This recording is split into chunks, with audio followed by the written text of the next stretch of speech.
Hello বন্ধুরা, শুভ দুপুর। কেমন আছো সবাই?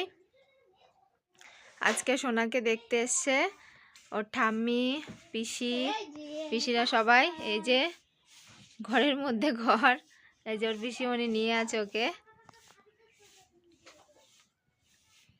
ওই যে দেখো তাকিয়ে আছে। আর আমার বাবার বাড়িতে যেহেতু টিনের ঘর, সেজন্য খুব ঠান্ডা লাগে।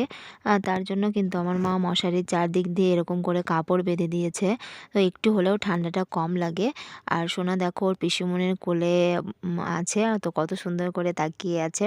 আর ওর পিসিমণি ওকে বলছে বাড়িতে নিয়ে যাব, চলো বৌদি কবে বাড়িতে যাবা। আর এদিকে দুজন দাঁড়িয়ে দাঁড়িয়ে কামরাঙা খেতে ব্যস্ত। এটা দেখো আমাদের কামরাঙা গাছ, আর অনেক ধরেছে কামরাঙা, তো অনেকগুলো পেড়ে নিয়ে যাচ্ছে, বলল যে পেড়ে দাও বৌদি, নিয়ে যাব।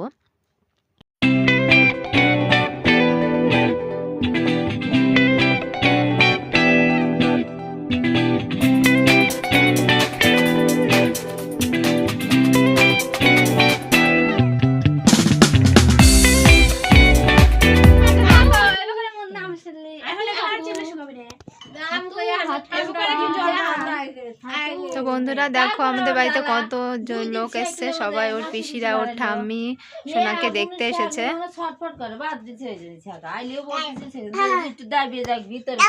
ওই যে ওর ঠাম্মি বাইরে বসে আছে। আর শ্বশুরবাড়িতে ভালো বাড়িঘর থাকা সত্ত্বেও বাবার বাড়িতে এত অসুবিধার মধ্যে আছে ছেলেকে নিয়ে। কিছু করার নেই, পরিস্থিতি কিছু কিছু সময় পরিস্থিতি এমন আসে যে সেটাকে আমাদের মেনে নিতেই হয়।